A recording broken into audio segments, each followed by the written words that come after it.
Yes. Hello students, this is Vipra Malik. Welcome to my channel. चलिए आज की video को स्टार्ट करते हैं. तो आज की हमारी जो वीडियो है वो रहने वाली है इंटरेस्ट ऑन कैपिटल जो टॉपिक है हमारा उसके ऊपर. ठीक है. अब से पहले हमने क्या पढ़ा था? अब से पहले हमने पार्टनरशिप फर्म के बेसिक्स के बारे में पढ़ा, पार्टनरशिप डीड के बारे में पढ़ा था. तो आज हम क्या सीखेंगे? आज इस वीडियो में हम सीखेंगे कि हम इंटरेस्ट ऑन कैपिटल को कैसे फाइंड आउट करते हैं और किस केस में इंटरेस्ट ऑन कैपिटल दिया जाता है, या कुछ ऐसे भी केसेस होते हैं क्या जिसमें इंटरेस्ट ऑन कैपिटल जो है वो नहीं दिया जाता है पार्टनर्स को. ठीक है. तो चलिए स्टार्ट करते हैं अपनी आज की class. Yes, interest on capital.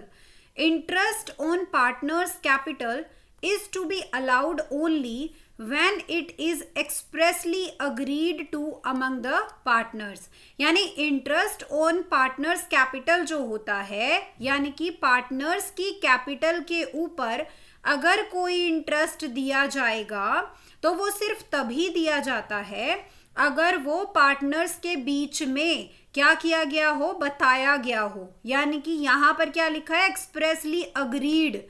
तो यहाँ अग्रीड का मतलब है कि अगर पार्टनरशिप डीड के अंदर, अगर पार्टनरशिप डीड में आपका जो इंटरेस्ट है वो गिवन है कि इंटरेस्ट दिया जाएगा, तो तभी जो है पार्टनर्स की कैपिटल पे इंटरेस्ट दिया जाता है. If interest on capital is to be allowed as per agreement, it should be calculated with respect to time, rate of interest and the amount of capital. अगर अग्रीमेंट के हिसाब से या कह सकते हो पार्टनरशिप डीड के हिसाब से अगर इंटरेस्ट ऑन कैपिटल दिया जाना चाहिए तो वो किस किस बेसिस पर कैलकुलेट किया जाता है? उसके 3 बेसिस होते हैं. सबसे पहला आपको क्या पता होना चाहिए? आपको टाइम पता होना चाहिए कि यानी कि जो कैपिटल है वो कितने महीनों तक फर्म में रही है. ठीक है. इसके अलावा आपको और क्या पता होना चाहिए? इसके अलावा आपको पता होना चाहिए कि रेट ऑफ इंटरेस्ट क्या है, यानी कि डीड में ये मेंशन होना चाहिए कि जो इंटरेस्ट है वो कितने % पर दिया जाएगा. इसके अलावा क्या पता होना चाहिए कि कैपिटल कितनी है ना. जब ये 3 चीजें आपको पता होगी तो फिर आप जो है इंटरेस्ट ऑन कैपिटल को फाइंड आउट कर पाएंगे. ठीक है. तो चलिए कुछ न्यूमेरिकल्स देखते हैं जिसमें हमें interest on capital find out करना होगा. तो देखिए, जैसे आपका फर्स्ट क्वेश्चन है, Arun and Varun are partners in a firm sharing profits and losses equally. तो यहां से हमें क्या पता चला कि जो अरुण और वरुण हैं 2 पार्टनर्स हैं और वो जो प्रॉफिट है वो इक्वली शेयर कर रहे हैं. दैट मीन्स वो 1:1 में जो प्रॉफिट है उसको शेयर कर रहे हैं. ठीक है. तो there Capitals on 1 April 2015 were 4,80,000 and 5,40,000. तो यानी कि हमें पता चल गया कि उनकी कैपिटल्स कितनी है? 4,80,000 और दूसरे की कैपिटल कितनी है? 5,40,000. ठीक है. ऑन 1 अक्टूबर 2015 देखिए 1 अप्रैल यानी कि साल के शुरुआत के दिन उनकी कैपिटल कितनी थी? 4,80,000 और 5,40,000. फिर 1 अक्टूबर 2015 को they decided that the total capital of the firm should be 10 lakh. उन्होंने 1 अक्टूबर को ये निश्चय किया, ये डिसाइड किया कि हमारे फर्म की जो टोटल कैपिटल होनी चाहिए वो होनी चाहिए 10 लाख रुपए. ठीक है. और इस 10 लाख को कैसे कंट्रीब्यूट करेंगे दोनों पार्टनर? इक्वली. यानी कि 10 लाख में से 5 लाख अरुण लाएगा और 5 लाख ही वरुण के होंगे. ठीक है. तो according to the partnership deed interest on capital is allowed to the partners at 6% per annum. और पार्टनरशिप डीड के हिसाब से जो रेट ऑफ इंटरेस्ट है वो कितना है? 6% पर एनम है. तो अभी हमने क्या देखा था कि हमें 3 चीजों का पता होना चाहिए. पहला अमाउंट ऑफ कैपिटल का, तो अमाउंट ऑफ कैपिटल तो आपको पता चल गया, पहले 480 और 540 थी, उसके बाद 1 अक्टूबर से दोनों की कैपिटल जो है 5-5 लाख रुपए हो जाती है। उसके बाद आपको दूसरा क्या देखना था, rate of interest. Rate of interest भी आपको गिवन है 6% पर एनम। उसके अलावा आपको पता क्या होना चाहिए, टाइम। तो टाइम भी पता है आपको कि शुरू के 6 महीने 1 अप्रैल से लेकर 1 अक्टूबर, तो चलो फिर कैपिटल जो है वो चेंज हो गया, तो यानी कि 30 सितंबर तक, 30 सितंबर तक जो कैपिटल है वो कितनी है आपको पता है, और अगले 6 महीने कैपिटल कितनी है वो भी आपको पता है। तो यानी आपको तीनों फैक्टर जो हमें चाहिए वो पता है। तो अब आपको क्या करना है, अब आपको फाइंड आउट करना है इंटरेस्ट ऑन कैपिटल। कब फाइंड आउट करना है, 31 मार्च 2016 को कितना इंटरेस्ट ऑन कैपिटल दोनों को मिलना चाहिए वो आपको कंप्यूट करना है। तो चलिए देखते हैं। देखिए, अगर मैं बात करूं पहले अरुण की, तो अरुण जो है उसको पहले देखते हैं, शुरू के 6 महीने की सिर्फ बात करते हैं। जब तक कैपिटल चेंज नहीं हुई थी तब तक अरुण की कैपिटल कितनी थी, 4,80,000। तो यानी कि 4,80,000 पर आपको कितना परसेंट का इंटरेस्ट देना है, 6% का, है ना, क्वेश्चन में गिवन है 6% पर एनम। और आपको 1 अप्रैल 2015 से लेकर 30 सितंबर 2015 यानी कि 6 मंथ्स, 6 महीने का इंटरेस्ट निकालना है। तो कैसे निकालोगे, पहले अमाउंट लिखोगे, उसके बाद मल्टीप्लाई कितना परसेंट है, 6%। तो 6% को कैसे लिखोगे, 6/100 मल्टीप्लाई जितने मंथ्स के लिए वो कैपिटल जो है बिजनेस में रही, कितने महीने रही, 6 महीने। तो यानी 6 टोटल कितने महीने होते हैं साल में, 12। तो आप इसको कैलकुलेट करोगे तो कितना आंसर आएगा, 14,400। ठीक है, तो ये हुई शुरू के 6 महीनों की बात। अब आने वाले 6 महीने जो थे, यानी 1 अक्टूबर से लेकर 31 मार्च तक जो ये 6 महीने हैं, इसमें कैपिटल दोनों की कितनी हो गई थी, 5-5 लाख। तो यानी कि अरुण की कैपिटल होगी 5 लाख, कितने परसेंट, 6%, और कितने महीनों के लिए, 6 महीनों के लिए। तो कितना आंसर आया, 15,000। तो टोटल जो अरुण का इंटरेस्ट बना वो कितना बना, दोनों को ऐड कर दीजिए तो कितना आया, 29,400। ठीक है, अब इसके बाद बात करते हैं वरुण की। तो वरुण के साथ क्या हुआ, वरुण की कितनी थी पहले, 5,40,000। तो पहले आप निकालिए 5,40,000 पर शुरू के 6 महीने का इंटरेस्ट, यानी 6/100 मल्टीप्लाई 6/12। तो क्या आंसर आया, अगर आप कैलकुलेट करके देखेंगे तो 16,200। उसके बाद अगले 6 महीने में तो इसका भी सेम रहेगा, क्योंकि दोनों की ही जो कैपिटल है वो सेम हो गई है, इक्वल हो गई है 5 लाख। तो इसका भी कितना आ जाएगा आपका इंटरेस्ट, 15,000। तो आप 16,200 और 15,000 दोनों को प्लस करेंगे तो आंसर आएगा कितना, 31,200। तो इस तरीके से आप जो है interest on capital find out कर सकते हैं। ठीक है, चलिए अब ऐसे ही हम दूसरा क्वेश्चन देखते हैं। इस क्वेश्चन में क्या दिया है कि M and N are partners in a firm. M और N जो है फर्म में पार्टनर्स हैं। Their capital account showed the balance on April 1st 2015 as 4 lakh and 3 lakh respectively। जहां पर respectively वर्ड आ जाता है, दैट मीन्स कि जिसका नाम जिस सीक्वेंस में लिखा है, जैसे M का नाम पहले लिखा है, N का नाम बाद में लिखा है, तो इनकी कैपिटल भी उसी सीक्वेंस में लिखी होगी। यानी M की कैपिटल पहले लिखी होगी, N की कैपिटल बाद में लिखी होगी। समझ गए? तो यानी M के कितने रुपए की कैपिटल उसने कंट्रीब्यूट की है, 4 लाख की, और N ने कितने की कैपिटल कंट्रीब्यूट की है, 3 लाख की। ठीक है, तो यानी कि हमें पैसे पता चल गए कि कितनी कैपिटल है। चलिए अब आगे देखते हैं क्वेश्चन में क्या दिया है। ऑन अगस्त 1, 2015 यानी 1 अगस्त 2015 को they introduced further Capitals of 50,000 and 40,000 respectively. अब उन्होंने क्या किया, 1 अगस्त 2015 को उन्होंने फिर और वो कैपिटल लेकर आए, मतलब कि जो M था, M 50,000 रुपये और लेकर आ गया। तो अब M की कैपिटल कितनी हो गई होगी, 4,50,000। और जो N था वो कितने रुपए और लेकर आ गया, 40,000। तो अब N की कैपिटल कितनी हो गई, 3,40,000। ठीक है, तो ये काम कब हुआ? 1 अगस्त को। तो 1 अगस्त तक कितने महीने हो चुके थे? अप्रैल का पूरा महीना प्लस मई का महीना प्लस जून का महीना और जुलाई का पूरा महीना। तो यानी कि 4 महीने तक जो कैपिटल थी वो 4 लाख और 3 लाख रही, और 4 महीने के बाद जो कैपिटल हो गई वो 4,50,000 और 3,40,000 हो गई। ठीक है, उसके बाद फिर भी कुछ हुआ है। फिर क्या हुआ है? N withdraws 15,000 from his capital on March 1, 2016। अब जो एन था ना, उसने 1 मार्च को क्या किया? अपनी कैपिटल में से 15,000 रुपए विड्रॉ कर लिए, मतलब कि निकाल लिए, है ना।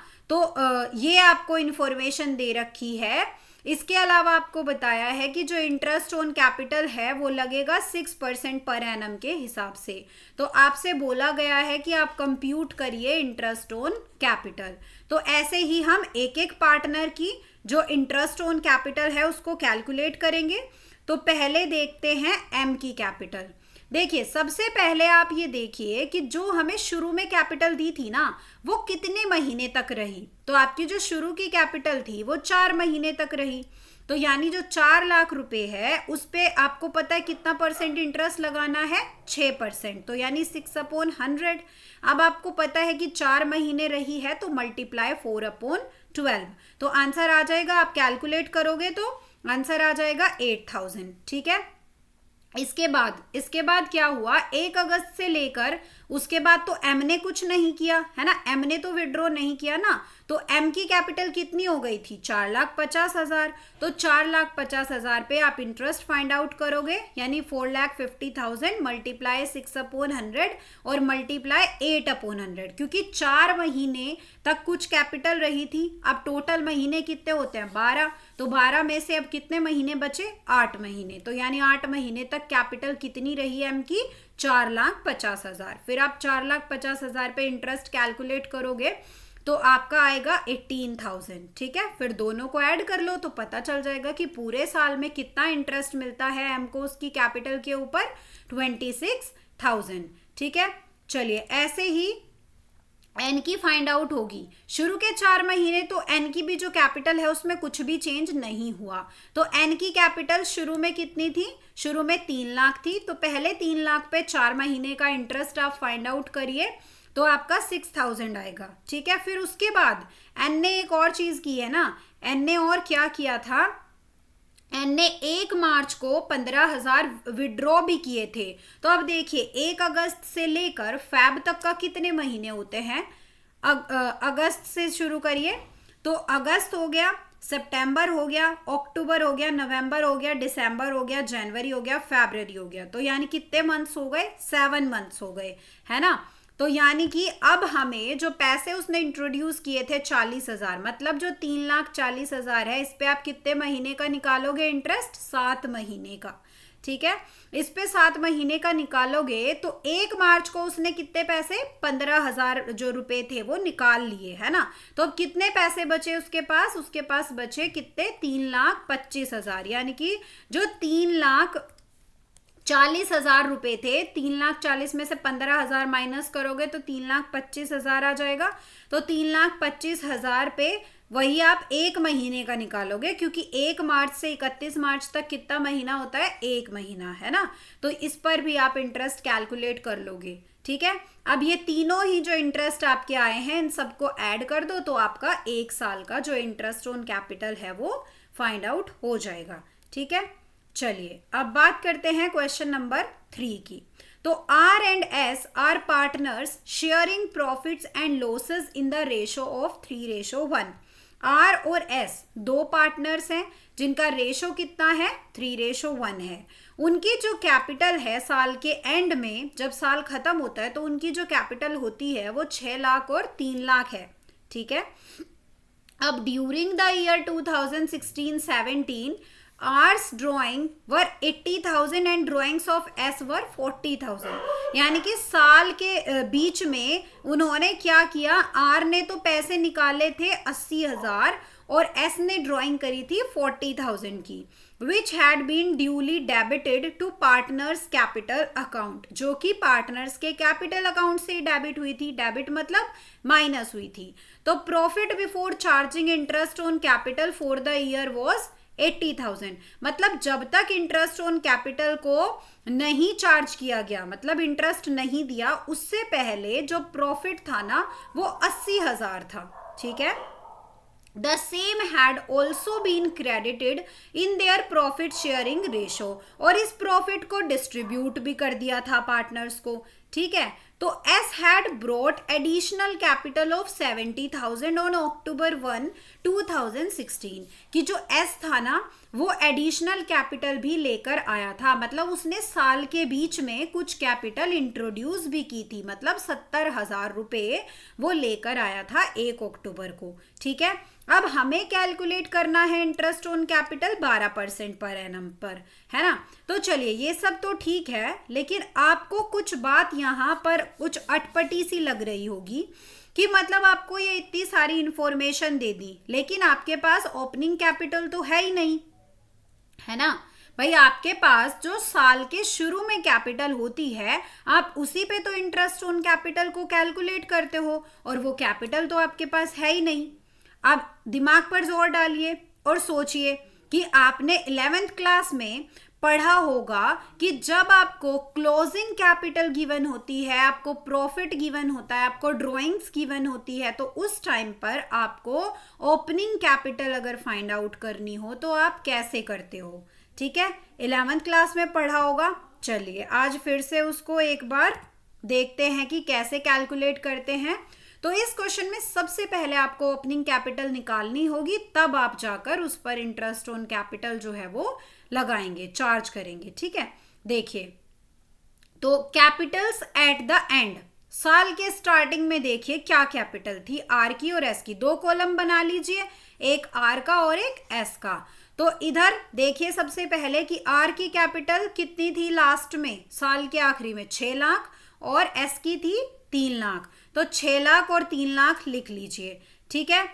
अब जनरली क्या होता है कि ड्राइंग्स क्या होती है, जो शुरू में आपके पास कैपिटल होती है उसमें आप ड्राइंग्स को क्या करते हो, उसमें से घटाते हो ना। तो जो चीज पहले से ही घटी हुई थी तो उसको तो अब आप ऐड करोगे, है ना। तो यानी कि जो ड्राइंग्स पहले से ही डिडक्ट हो चुकी थी उन ड्राइंग्स को आप क्या कर लीजिए, उनको आप ऐड कर लीजिए। तो कितनी कितनी ड्राइंग थी, 80,000 और 40,000। तो चलिए 80,000 और 40,000 को ऐड कर लीजिए। तो आप आर के कैपिटल में 6 लाख में 80,000 जोड़ेंगे तो कितना आ जाएगा, 6,80,000, ठीक है। एस की कैपिटल 3 लाख थी, 3 लाख में 40,000 जोड़ेंगे तो 3,40,000 हो गई, ठीक है। इसके अलावा अब आप सोचिए कि इन्होंने क्वेश्चन में बताया कि प्रॉफिट हुआ था 80,000, जो कि ऑलरेडी डिस्ट्रीब्यूट कर दिया गया है 3:1 में। तो सबसे पहले 80,000 को अगर आप 3:1 में डिस्ट्रीब्यूट करते हो तो आर के हिस्से आएगा 60,000 और एस के हिस्से आएगा 20,000, ठीक है। तो ये जो 60,000 और 20,000 है ना, इनको क्या कर दिया गया होगा, इनको जोड़ दिया गया होगा, क्योंकि प्रॉफिट को तो कैपिटल में जोड़ा जाता है। लेकिन जो चीज आपने पहले जोड़ रखी थी उसको आपको घटानी पड़ेगी, उसको आपको लेस करनी पड़ेगी, है ना। क्योंकि हमें कहाँ जाना है, हमें पीछे जो साल के शुरू में जो फिगर दी हुई थी हमें उस फिगर पे जाना है। तो इसीलिए हमें क्या करना पड़ेगा, हमें प्रॉफिट को माइनस करना पड़ेगा। तो 80,000 को आप डिस्ट्रीब्यूट करोगे 3:1 में तो कितना आएगा, 60,000 और 20,000, ठीक है। अब इसमें से माइनस कर दीजिए, 6,80,000 में से 60,000 जाएगा तो कितना बचेगा, 6,20,000, ठीक है। 3,40,000 में से 20,000 जाएगा तो कितना बचेगा, जहां पर माइनस करते हैं वहां पे ऐसे ब्रैकेट लगा लेते हैं ना। तो चलिए, तो यहाँ पर कितना कैपिटल बचा, 3,20,000। अब एक और पॉइंट था कि जो एस था ना वो साल के बीच में कैपिटल लेकर आया था, जो साल के बीच में वो लेकर आया था, तो इसका मतलब कि ये कैपिटल तो ऐड हो चुकी होगी, है ना। आपके पास तो क्लोजिंग है ना, तो क्लोजिंग में तो ऐड कर ली होगी आपने साल के बीच में। तो इसको भी क्या करिए, इसको भी आप घटा दीजिए। तो आप एस की क्योंकि एस ही तो लेकर आया था ना एडिशनल कैपिटल, आर तो लेकर नहीं आया, तो यानी आप एस के कैपिटल में से माइनस कर दीजिए। तो आपके पास जो ओपनिंग जो शुरू में कैपिटल थी वो आ जाएगी। ठीक है, तो आर के पास कितनी कैपिटल थी शुरू में? 6,20,000। और एस के पास कितनी कैपिटल थी? 2,50,000। ठीक है, तो चलिए अब हम कंप्यूट कर लेंगे इजीली, है ना। कैसे कंप्यूट करेंगे हम इंटरेस्ट ऑन कैपिटल? भाई आर की कैपिटल तो क्या थी? 6,20,000 थी शुरू में, उसने तो कोई बीच में वो कैपिटल नहीं लेकर आया। तो जब वो बीच में कोई कैपिटल नहीं लेकर आया है तो उसको क्या करेंगे? उसको आप 6,20,000 पे 12% इंटरेस्ट फाइंड आउट कर देंगे, है ना, क्योंकि यही तो कैपिटल रही उसके पास, एडिशनल कैपिटल तो नहीं आई। ठीक है, चलिए अब जो एस था हमारा, एस ने क्या किया था? एस के पास तो शुरू में क्या कैपिटल थी? 2,50,000। लेकिन वो 6 महीने के बाद वो 1 अक्टूबर को उसने क्या किया था? वो 1 अक्टूबर को फिर दूसरी एडिशनल कैपिटल भी लेकर आया था। तो जो 2,50,000 थे इस पर आप 6 महीने का इंटरेस्ट कैलकुलेट करेंगे? नहीं, 2,50,000 तो पूरे साल रहेंगे ही रहेंगे। मतलब आप दो तरीके से कैलकुलेट कर सकते हो। या तो आप पहले क्या करो, 2,50,000 पे आप 12% पूरे साल का चार्ज कर दो और उसके बाद आप 70,000 पे अलग से 6 महीने का निकाल दो इंटरेस्ट, है ना। या तो आप ऐसे कर सकते हो, या फिर आप ऐसे कर सकते हो कि आप 2,50,000 पे 6 महीने का इंटरेस्ट निकालो और फिर उसके बाद जो आगे के 6 महीने उसकी कितनी कैपिटल रही? 3,20,000 रही ना टोटल, तो 3,20,000 पर 6 महीने का निकाल दो। तो दो तरीके हो सकते हैं, या तो आप एक बार तो 2,50,000 पे पूरे साल का निकालो और फिर सिर्फ 70,000 पे 6 महीने का निकालो, या तो फिर आप ऐसे करो कि 2,50 पे पहले 6 महीने का निकालो और फिर बाद के 6 महीने कितनी रही? 3,20, तो फिर 3,20,000 पे 6 महीने का निकाल दो। तो दो तरीके हैं आपके पास, आप कैसे भी जो आपको अच्छा लगे वैसे कर सकते हो। ठीक है, फिर आप ये दोनों जो है इनको प्लस कर दोगे तो आपका कितना आ जाएगा? 34,200। ठीक है, चलिए तो आई होप आपको समझ में आए कैसे कैलकुलेट की जाती है इंटरेस्ट ऑन कैपिटल। ठीक है, चलिए अब बात कर लेते हैं हम। अब हम देखते हैं इस एग्जाम्पल के थ्रू कि क्या क्या अलग अलग केसेस हो सकते हैं इंटरेस्ट ऑन कैपिटल के। तो देखिए, चलिए देखते हैं। एक्स और वाई दो पार्टनर्स हैं जो कि प्रॉफिट और लॉस शेयर करते हैं 3:2 में, और उनकी जो कैपिटल्स है वो है 2 लाख और 1 लाख। ठीक है, अब हमें इसका डिस्ट्रीब्यूशन दिखाना है कि इसके ऊपर जो इंटरेस्ट ऑन कैपिटल होगा वो किस तरीके से दिया जाएगा। तो सबसे पहला केस है case 1, if the partnership deed is silent as to the interest on capital and the profits for the year are 50,000। देखिए, इस केस में आपको शुरू में ही बोल दिया कि आपकी जो पार्टनरशिप डीड है ना वो साइलेंट है, मतलब उसने इंटरेस्ट ऑन कैपिटल देने के बारे में कुछ भी नहीं बोला है। ठीक है, और आपको बताया है कि 50,000 रुपए का जो प्रॉफिट हुआ है फर्म को, तो इसमें आपको ज्यादा सोचने की जरूरत बिल्कुल भी नहीं है। क्यों नहीं है आपको ज्यादा सोचने की जरूरत? क्योंकि आपकी डीड में कुछ ऐसा कहा ही नहीं गया है ना, डीड तो आपकी साइलेंट है। तो जब डीड में कुछ लिखा ही नहीं है तो फिर आपको इंटरेस्ट ऑन कैपिटल देने की कोई जरूरत नहीं है। आप सिर्फ क्या करोगे? आप सिर्फ ये जो 50,000 रुपए का प्रॉफिट है इसको दोनों एक्स और वाई पार्टनर्स को डिस्ट्रीब्यूट कर दोगे। किस रेशो में? 3:2 में। देखिए, आपने profit and loss appropriation account बनाया और आपने क्या किया? कैसे करते हो? कल सिखाया था ना प्रॉफिट एंड लॉस अप्रोप्रिएशन बनाना। तो सबसे पहले आप क्या करते हो कि जो भी आपका प्रॉफिट होता है आप उसको इधर क्रेडिट साइड में लिख देते हो P&L की, है ना। प्रॉफिट एंड लॉस अकाउंट से लेकर आते हो इस अमाउंट को और कहां पर लिख देते हो? प्रॉफिट एंड लॉस अप्रोप्रिएशन के क्रेडिट साइड पे लिख देते हो। तो कितना प्रॉफिट था? 50,000। अब 50,000 को दोनों साइड लिखो और दोनों साइड लिख के क्या कर दो? इसको 3:2 में डिस्ट्रीब्यूट कर दो, है ना। तो 3:2 ही था ना, यस। 3:2 में आप इस 50,000 को डिस्ट्रीब्यूट कर दो तो कितना आएगा? 30,000 ए का और 20,000 किसका? बी का। ठीक है, तो सिंपल है। ठीक है, इसमें कुछ ज्यादा सोचना नहीं है आपको। चलिए अब दूसरा केस देखते हैं। चलिए दूसरा केस देखते हैं। दूसरा केस क्या है? If the partnership deed provides for interest on capital at the rate 8% per annum. इस बार आपकी डीड में बोला गया है कि जो इंटरेस्ट ऑन कैपिटल है वो कितना है? 8% है। और देखिए क्या हुआ है? And the losses for the year are 50,000। क्या हुए हैं फर्म को? प्रॉफिट नहीं हुए, क्या हुए? लॉस हुए। तो जब फर्म को लॉस हुआ है तो क्या आप तब भी इंटरेस्ट ऑन कैपिटल दोगे? बताइए। जी नहीं। जब फर्म को लॉस होता है, मैंने आपको पढ़ाया था ना, जब फर्म को लॉस होता है तो तब जो पार्टनर्स है उनको कोई इंटरेस्ट ऑन कैपिटल नहीं दिया जाता। ठीक है, फिर क्या होता है, ये जो लॉस होता है ना आपका, इसको आप क्या करते हो, इसको लॉस को आप डिस्ट्रीब्यूट कर देते हो किसके बीच में? पार्टनर्स के बीच में, उनकी प्रॉफिट या लॉस शेयरिंग रेशो जो भी है। और एक और बात का ध्यान रखिए कि जो लॉस है वो कहाँ पर डिस्ट्रीब्यूट होगा? आपके प्रॉफिट एंड लॉस अकाउंट में, यानी आपका profit and loss appropriation account यहाँ पर प्रिपेयर नहीं किया जाएगा। मैंने क्या बताया था? प्रॉफिट एंड लॉस अप्रोप्रिएशन कहाँ बनता है? प्रॉफिट एंड लॉस अप्रोप्रिएशन का मतलब ही होता है प्रॉफिट को डिस्ट्रीब्यूट करना। तो जब प्रॉफिट है ही नहीं तो क्या डिस्ट्रीब्यूट करोगे? समझ रहे हो ना? जब प्रॉफिट है ही नहीं तो डिस्ट्रीब्यूट ही क्या करोगे? तो डिस्ट्रीब्यूट तो कुछ भी नहीं करोगे जब प्रॉफिट है ही नहीं। तो जो आपका लॉस है उस लॉस को क्या करोगे? उस लॉस को आप P&L अकाउंट में क्या कर दोगे? दोनों पार्टनर्स के बीच में डिस्ट्रीब्यूट कर दोगे। ठीक है, तो आप क्या करोगे? P&L मतलब अकाउंट प्रिपेयर करोगे, प्रॉफिट एंड लॉस, और इस लॉस को, लॉस किधर लिखा जाता है? डेबिट साइड पे। ठीक है, ध्यान रखनी है ये चीजें। तो डेबिट साइड पे लिख दिया प्रॉफिट एंड लॉस 50,000, दोनों साइड 50,000 लिखोगे और क्या कर दोगे? डिस्ट्रीब्यूट कर दोगे।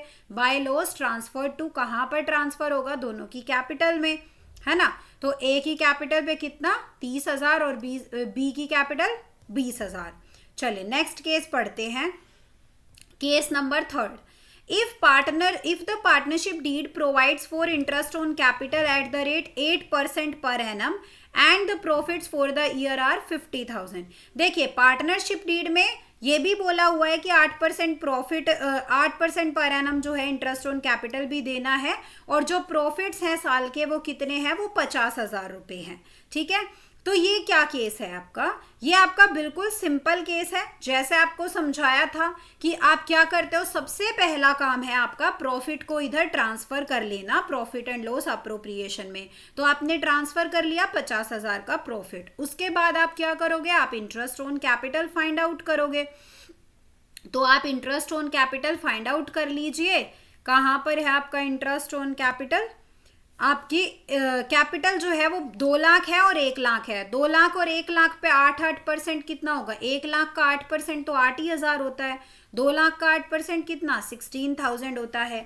तो यानी ए को कितना मिलेगा? 16,000 और बी को कितना मिलेगा? 8,000, है ना? तो टोटल इंटरेस्ट ऑन कैपिटल कितना हो गया? 24,000। ठीक है, अब 50,000 का प्रॉफिट था आपके पास और 50,000 में से आपने क्या किया? आपने 24,000 का तो इंटरेस्ट ऑन कैपिटल दे दिया, तो आपके पास कितना बचा? 26,000। तो अब आपके पास ये 26,000 जो प्रॉफिट है उसको आप डिस्ट्रीब्यूट कर दोगे। किस रेशो में डिस्ट्रीब्यूट कर दोगे? आप 3:2 में डिस्ट्रीब्यूट कर दोगे। ठीक है, आप इस 26,000 को क्या करोगे?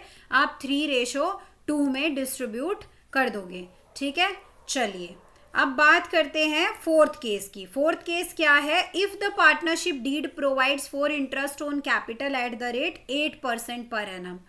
अगर पार्टनरशिप डीड में बोला है कि 8% पर एनम जो है वो इंटरेस्ट ऑन कैपिटल है और आपके प्रॉफिट सिर्फ कितने हुए हैं? सिर्फ 15,000 के आपके प्रॉफिट हुए हैं। तो देन आप क्या करोगे? आप क्या करोगे कि जो आपका प्रॉफिट हुआ है ना, देखिए टोटल आपका इंटरेस्ट ऑन कैपिटल कितना बन रहा था? आपका 24,000 बन रहा था। कितना आपका बन रहा था? 24,000 बन रहा था, है ना? तो 24,000 को आप क्या करोगे? 24,000 था ना आपका, तो 24,000 को तो आप दे ही नहीं पाओगे ना इंटरेस्ट, क्योंकि प्रॉफिट तो सिर्फ कितना है? प्रॉफिट तो सिर्फ 15,000 है। तो जब आपके पास से प्रॉफिट 15,000 है और इंटरेस्ट ऑन कैपिटल 24,000 है, तो कैसे आप डिसाइड करोगे कि आप किस पार्टनर को कितना इंटरेस्ट देंगे, है ना। तो ऐसे केस में क्या किया जाता है कि जब आपका प्रॉफिट कम हो और इंटरेस्ट ऑन कैपिटल ज्यादा आ रहा हो, तो आपका जो प्रॉफिट होता है ना, उस प्रॉफिट को ही प्रॉफिट शेयरिंग रेशो में डिस्ट्रीब्यूट कर देते हैं, जैसे कि इस केस में किया है ना। ये 15,000 ही डिस्ट्रीब्यूट कर देंगे, जिस रेशो में भी उन्होंने कैपिटल कंट्रीब्यूट की थी उसी रेशो में इस 15,000 को बांट देंगे, तो 10,000 और 15,000 आ जाएगा। ठीक है, चलिए अब हम लास्ट केस देखते हैं, case number 5। If the partnership deed provides for interest on capital at 8% per annum, even if it involves the firm in loss and the profit for the year are 15,000.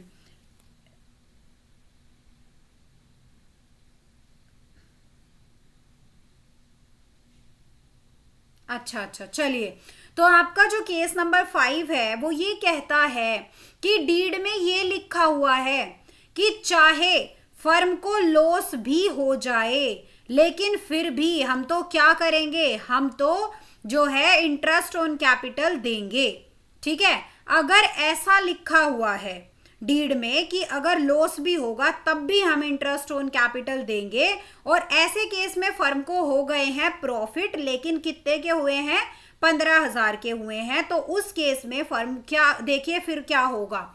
सबसे पहला तो ये है कि आपका interest on capital तो कितना बन रहा था, आपका इंटरेस्ट ऑन कैपिटल बन रहा था 24,000, है ना। आपका इंटरेस्ट ऑन कैपिटल बन रहा था 24,000, तो 24,000 जितना तो प्रॉफिट था नहीं, प्रॉफिट था सिर्फ कितना, 15,000 का। तो यानी कि आप यहां पर लिखोगे टू इंटरेस्ट ऑन कैपिटल 16,000 और 8,000, मतलब दोनों को पूरा इंटरेस्ट मिला। ठीक है, अब ये 24,000 में से 15,000 तो आप दे दोगे क्योंकि आपके पास प्रॉफिट है, पर जो ये बचा हुआ लॉस है 9,000 का, ये आप क्या करोगे, ये आप उनकी कैपिटल में ट्रांसफर कर दोगे। तो क्या आया, by loss transfer to A's capital and B's capital. तो कितना आ गया, 5,400 और 3,600। ठीक है, तो यानी कि आपका जो भी बाकी का अमाउंट बचता है वो आपका चला जाएगा लॉस में, और ऐसे केस में आपका प्रिपेयर होगा profit and loss account. I hope आपको समझ में आए हैं सारे केसेस कि हम कैसे कैसे किस केस में इंटरेस्ट ऑन कैपिटल दिया जाता है, किस में नहीं दिया जाता है, या किस में अगर फर्म बोल दे कि लॉस भी होगा तब भी दिया जाएगा, तो तब कैसे दिया जाएगा, समझ रहे हो। और अगर डीड साइलेंट है तो तब कैसे किया जाता है, क्या तब भी इंटरेस्ट ऑन कैपिटल दिया जाता है, तो नहीं, तब तो नहीं दिया जाता, है ना, जब डीड में कुछ ऐसा लिखा ही नहीं हुआ, डीड जो है साइलेंट है इस बारे में, है ना।